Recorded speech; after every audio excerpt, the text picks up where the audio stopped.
ছাত্র জনতার গণ অভ্যুত্থানে ক্ষমতাচ্যুত হয়ে দিল্লিতে আশ্রয় নেয়া সাবেক স্বৈরাচার হাসিনার মতোই রাজনৈতিকভাবে কোণঠাসা ভারতের প্রধানমন্ত্রী নরেন্দ্র মোদি। পাকিস্তানের সঙ্গে সাম্প্রতিক সংঘর্ষে ক্ষতির মুখে পড়ে উগ্র হিন্দুত্ববাদীদের মন রক্ষায় তথ্যযুদ্ধে নামছে বিজেপির প্রোপাগান্ডা মেশিনারি। তবে এবারও তারা বেছে নিয়েছে মিথ্যা ও বিভ্রান্তির পথ।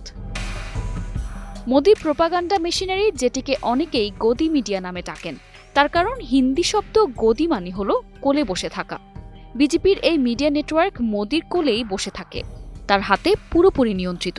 বিশ্লেষকরা বলছেন, সত্য আড়াল করে টাকা আর ক্ষমতার জোরে ভুয়া তথ্য ছড়ানোই এখন তাদের প্রধান কৌশল। পাকিস্তানের প্রভাবশালী গণমাধ্যম ডন জানায়, ভারতীয় এক্স অ্যাকাউন্টগুলো রাতভর গাজা ও লেবাননের পুরনো ছবি শেয়ার করে দাবি করেছে শিয়ালকোটে ভারতীয় বিমান হামলা চালানো হয়েছে। দ্য জয়পুর ডায়ালগস নামের একটি অ্যাকাউন্ট শিয়ালকোটে সূর্যোদয় শিরোনামে গাজা শহরের 2021 সালের একটি বোমা হামলার ছবি পোস্ট করে। পোস্টটি রাত 11:51 পর্যন্ত প্রায় 4 লাখ বার দেখা হয়।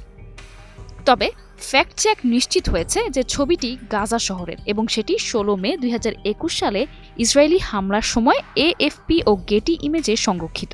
আরেকটি ভাইরাল ছবি লেবাননের বৈরুতের।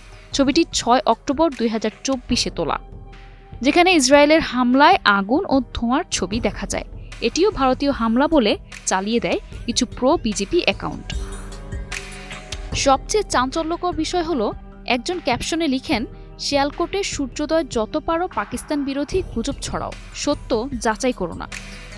পাকিস্তানের শাসক দল PMLN এক বিবৃতিতে জানিয়েছে, ভারতের প্রোপাগান্ডা মেশিনারি শিয়ালকোটে অস্থিরতার মিথ্যা দাবি করছে।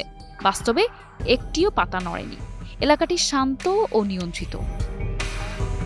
বিশ্লেষকরা বলছেন, বিজেপি ও তাদের গদি মিডিয়া এখন নিজেদের অবস্থান বাঁচাতে অপপ্রচারে মেতে উঠেছে, যেমনটা একসময় বাংলাদেশে করেছে স্বৈরাচারী আওয়ামী লীগও।